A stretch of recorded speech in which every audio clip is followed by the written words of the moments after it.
I don't know whether the building bent or whoever did this, but reporters are calling. Something happened. For me, it's the city of Joburg. Until we break around 2 o'clock and I look at my phone, you've been fired. Can you confirm? I'm like, fired? How? Women must put themselves out there as well. Nominate yourself. Raise your own hand. Ask other women to. That's how men do it. Please nominate me. Go out and lobby. Old Prof. Lumumba calls it kakistocracy, where we put the worst of us as Africans in leadership. And that is what I saw President Zuma saying no to. And I said, I love this. In a world where Africans have lost their roots, it has become of vital importance to document our ways. In an effort to reverse the brainwashing of the past, where we were made to believe our ways are demonic, we are pressed to create dignified and respectful platforms to unpack our spiritual ways. Umoya Ulight, Umoya Ubright. Welcome to a new season of MOYA Political Series. Guys, as you can see, we're doing this. You can see the new set. Thank you so much to everybody who's supporting us. And thank you to the team, obviously, because, So, like you know how we do in this home, I always make sure that I bring you guests that are going to make sure that you guys say the right things in the right rooms. We want to expand your minds. We want to expose you to the real black excellence, not the ones that the white people make up. Yeah. So, I thought today let's bring you a woman in politics because, women are just not seen or not heard or so it's always just such a breath of fresh air when we see a new voice coming up and then we all want to know who is this Mom COLLEEN MAKHUBELE. Thank you so much for accepting our invitation to come to MOYA today. No, thank you, and my greetings to all the listeners and viewers at home. I'm so grateful to be here. My first time on this show, excited even to represent the women's voice, as you say, in politics, which is really scarce. Yes. And we need to nurture that and grow it. So let's start from the beginning, because often little girls were meant to be playing with dolls and so do you want to give us who you are? How did you grow up and, Well, I'm from a town called Giyani in Limpopo. And funny, I didn't grow up in a politically charged family, like you would read about the famous families that we admire and cherish their contribution. And middle-class family, my mother was a nurse, my father was a teacher, and never in a million years did I think I will end up in politics. Although my father was conscious, he used to be in the union, the SATU.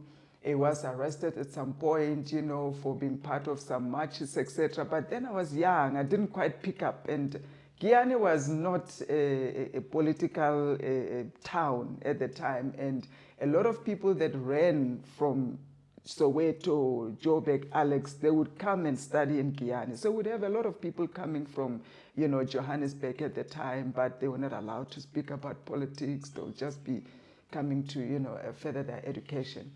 And my dream was really academic. I was very strong academically.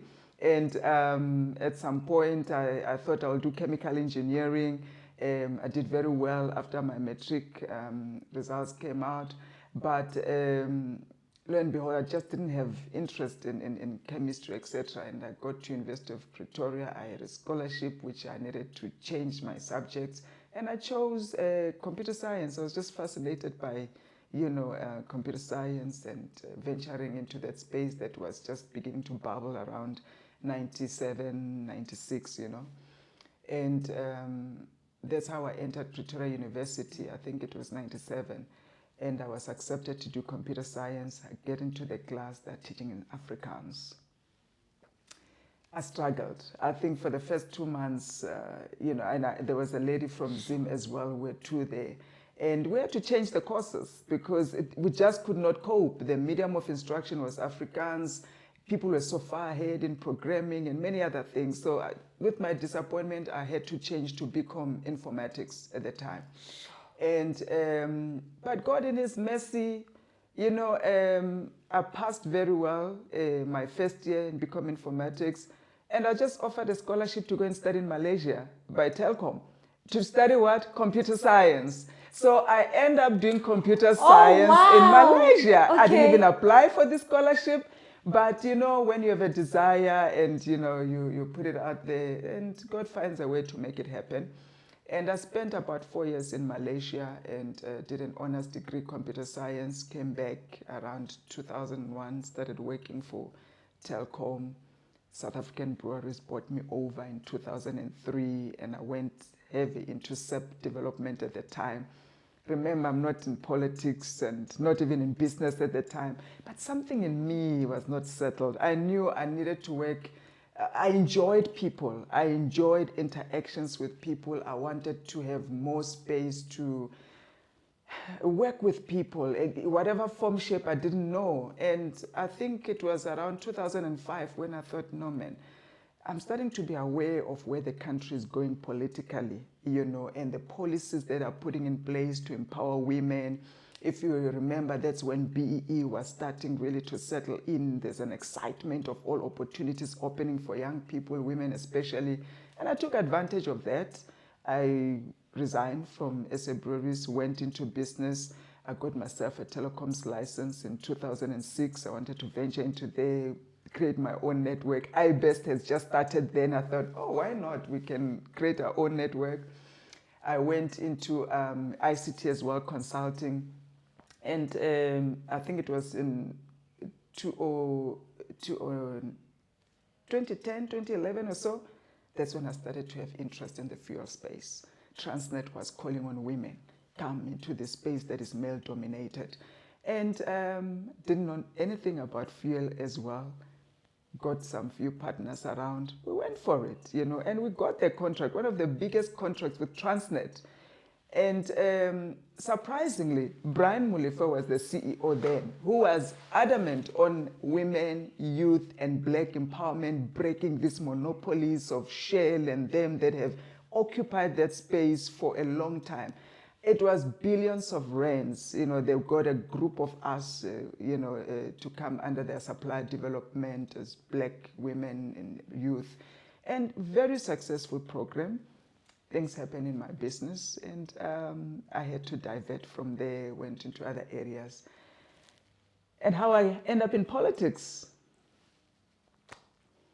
I think in 2017, having really done well in business and achieved what I thought, most women aim to achieve, industries that were unheard of at the time. We went into manufacturing PPE as well. At some point, we got a contract 2015 with ESCOM. Not this PPE that you're talking about now. I'm talking 2015. We were manufacturing gloves and we're manufacturing masks and, for power stations, etc. Not Bill Gates' one. Not the Bill Gates one where you rob the poor Yes. and the vulnerable and the needy and you're manufacturing diseases to sell stuff. No. The real one, where you're assisting men and women at work, to protect themselves, prolong their lives, and make their job easier. And 2017, I was nominated and privileged to be then sent to the US for about 5 weeks. It was a global women mentorship program, Hillary Clinton scholarship at the time, because of what I had achieved in business as a young woman. And I was at a point where I needed to know where to from now. I knew corporate is not where I want to go back to. Business, I had done most of, what I needed to do as an SMME, and now I thought, okay, what next? And it was through that program that I got to see a different side of me that really launched me where I am today. And we were appointed mentors for about 5 weeks in the States, different industries, and women were in Fortune 500 companies, chairpersons, some having achieved our dream. And they did a lot of tests, and you would travel from one state to the next and, discover yourself. And what came out of it for me, And I must say, I didn't like much in terms of material stuff. I could afford life, and my children were fine, but something was just not. I was not fulfilled, and out of that came out very strongly that I wanted more helping people, helping the vulnerable, but because it's Western tests as well, they come out as in, you need to start a foundation because that's where your passion is. Then I came back and I said, okay. Then I started with my Girls Can Do Anything Foundation because I thought maybe I can impact young girls out there. Here I am. I didn't mention this. My father passed away when I was 16, grew up with a single mom, got a scholarship to go and study overseas, first in my town, or very few at the time. So really my life was about possibilities, and it's not possibilities that I went out seeking. It's things that just came. And yes, gifts, academic gifts, the talent that I had made it possible for that door to be open. But I just felt I needed to give back. I have to be able to contribute to somebody for what has been showered upon me. And I believed in this scripture because I'm from a Christian family. We have the Christian values that we stand on. To whom much is given, much is required. And that was always my driving force. And I came back, I started the foundation, but I got a call from one minister, and she says, look, and I knew her, she was the Minister of Telecommunications, and says, look, I've seen your CV, watch what you're doing, very strong. And at that time I was busy with my PhD in Management of Innovation and Technology. I had done my MBA because I just continued studying. We've seen this, we would like you to come and turn around the post office. We want to digitize it, implement technology, etc. For me, that was my first glimpse, direct contact with politics. I had experienced it from this side of business, where I had to talk to politicians, sometimes kiss butt, whatever you need to do to make things happen, right? And contracts cancelled when there's reshuffling and change. So I felt the brunt of political impact and political decisions that are made elsewhere as a nobody, who just happens to have a contract at ESCOM, but because now they're changing, reshuffling ministers, he comes in and wants to cut everything. Everyone is a suspect. You must be in this one's faction. I'm like, what faction are you talking about? I'm just here to do my work. This has nothing to do with me. But we suffered for those things, and heavily. We had to take government to court, etc. Another story. So when I was given this opportunity now to sit on this side of the table, interact with Parliament, hear where decisions come from, what sometimes motivates what politicians get up to without considering the broader ecosystem and how they impact it.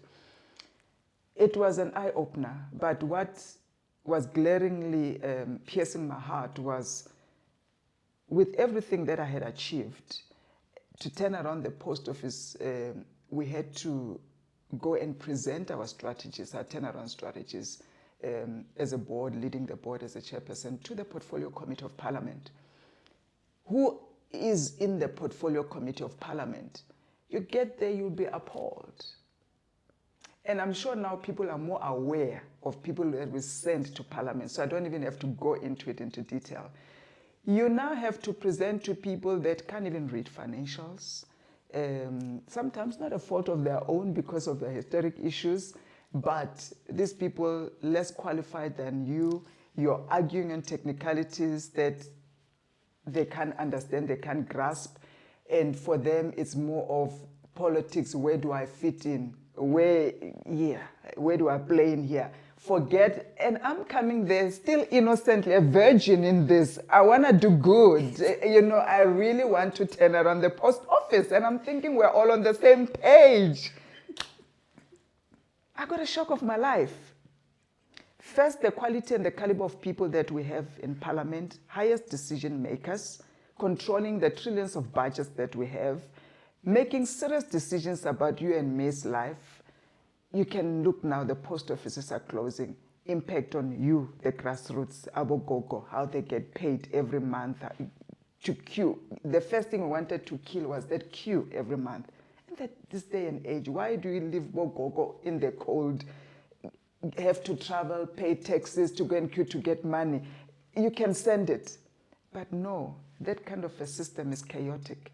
You can hide. You can do things. When you have efficiency, you have order, you have transparency, you can't maneuver that. So we got to understand that very, very quickly. Digitizing was not corrupt enough. No, you can't. How are you going to be corrupt when you digitize? Because all of a sudden you must account for every penny.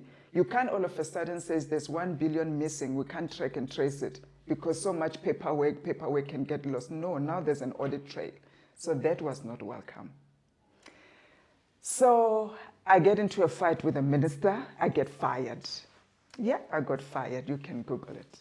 South African Post Office. And I get fired, I'm at home, I didn't even know I'm getting fired. I'm at home sitting watching the news, COLLEEN MAKHUBELE, chairperson fired, I'm breaking news. I'm like, where did we get, that's how I get fired. I was crushed. My sister, it was my first time in a political space, in a public space, and this happens. Remember, I've always had this reputation that was well guarded. That hit me. It really, really did hit me. And I had to sit back and think, but me and this person could have sat down. I know her. Why did they have to do it that way? What did I do? What did I do that deserves this kind of embarrassment? And yeah, at some point I thought, I'm done with this. Let me go back to where I was, etc. But the fierce me came out. I started to fight this thing in court until I realized I'm using my own money. And I'm fighting with people that don't care. They will drag this thing and they're using state money. What is important for them is to get the right person who can do what they want. I left that. I was approached once again. Late Mpomweran actually called me. He was not a mayor of Joburg at the time, he was an MMC. He knew me from doing business previously. He says, look, COLLEEN, I'm going to give you free advice. Stop fighting with ministers publicly. You're going to go broke. We need your skills. If they don't want you national, the city of Joburg needs you. We're going to be appointing boards now. We are looking for capable, qualified people. We are rolling out smart city in Joburg. Can you come and assist? I was like, okay, I'm going broke anyway. And yeah, so let me come and see what's going on. I think 2 months later, they went on adverts. I was appointed to lead the board of MTC, which was tasked to create the smart city. It was in there that now I got a glimpse of council. I thought I understood parliament and the caliber of people now we have left in government. Remember the brain drain that has happened in government. People that are educated, people that have talent and anything, they rather be in private sector. They don't want to go through all of this. And so we've just left government to anyone that maybe has nothing to do. No, you can't get employment, whatever. They go and become public representative. We've taken away what many countries view as a serious appointment. They will do interviews. They'll make sure the character is beyond reproach. I'm not saying you're not a man without a woman, without errors and mistakes, all of us, But there must be some level of moral clarity that can back up the character and the qualification. And many countries go through that. They take it seriously. And we don't. We don't. We don't. No, there's no... Anyone can get in there. Whether you're abused, people, you've been a criminal, you've been charged of. Yes. Bonke. Yes. That's what a leader is. It's open there. It's open. And council was even worse. People that don't even have matric. They're running this beautiful city. And look, like I always say, with the humility and the respect, because I know where I am was not really because I was the smartest, you know. God guides you and gives you opportunities, and I appreciate that privilege. But then people are not applying themselves, but they want leadership positions. They've said some of them have been in council for almost 10, 20 years, never bothered to even finish matric, you know, because it's easy. But they lead portfolios, they sit as chairpersons, you must go and report to them. A 70 billion rand city that we run, the biggest economy in Africa is in this city in terms of metropolitan city. But if you go and do a qualifications audit in that council, it's sad. And for me, that was then the last straw. And I said, no, I must go in there. Maybe that's my calling. Because I keep seeing it and it keeps bothering me. Maybe some people it doesn't bother them. But let me go and see how I can lend a hand in there. Yes, I was still busy with my foundation, do what I can. But I just got a sense that with that platform, perhaps I can do a whole lot more and contribute. And indeed, but also the great turnaround came when I was appointed for a metropolitan trading company. Remember, I was called by Mpomwaran, who was ANC. In my mind, I thought, no, MTC is ANC. But I had told him, I'm done with ANC. He says, no, never mind, come, it's fine. But they didn't ask me about, you know, political affiliation. I must be honest, at the interview. It was just qualifications, what I can do, ideas that I had, and, you know, that's how I got appointed. But I learned, I think it was 2 months later, that no, this portfolio is actually run by COPE, Congress of the People. And when I met with the MEC, who was responsible for economic development, you know, coming from COPE, I asked him to say, but how do you know? You appoint me, you don't even know. I'm not a member of COPE, you know. I said, no. COPE is trying to do something different. We are looking for qualified people that we can deploy in government to make a real change. To us, it didn't matter which T-shirt you wore. I said, okay, I'm not ANC, I'm nothing, but I like what you are saying. And he introduced me to Ntateli Kota, you know, at the time, and the provincial chair. We just hit it off. They recruited me. That's how I ended up in COPE, because I believed they were serious about bringing fresh leaders, doing something different, really wooing back again, you know, the intellectuals, the academics, the ones that can come and fill in the gaps of governance, of leadership, whether technical know-how, etc. And the renewal of COPE's picture, it was convincing for me at least. And that's how I went into COPE. And when I was asked to run as a mayoral candidate 2021, first, it took me like 3 weeks actually to say yes, because it was, I never dreamt of it. And they said, no, but you've been here in the city, you've been doing very well in this portfolio, people are starting to know you. You know, it's not different. Running for a mayor, it's like, you know, as a chairperson, you'll do media interviews, you're already with the communities. It's not different, it's just maybe a bigger platform. That hit a nerve. I said, a bigger platform is what I need to make an impact. That's how I agreed to run as a mayoral candidate. That was my launch into politics. We didn't win elections, we got a seat. Then I was a speaker of the city of Joburg, and we did wonders. We did wonders with that one seat, and that, I think for the first time, people understood there's a speaker in council. Yes. What does a speaker do? Yes. We're in the communities, we're first respondents and everything. That I didn't sit in my office. My team will even tell you, if I sat in my office like this for 10 minutes, means there was somebody who came and I needed to meet with them. Otherwise, my office was out there. I was on the ground. I needed to hear what people are saying. If there's a meeting with the committee. Well, first and foremost, you're a chairperson of council. So you chair council. You are responsible for about 18 portfolios, chairpersons of different portfolios that run the council. All of those report to you. You are responsible for the well-being of these 270 councillors that report to you on different matters, whether it's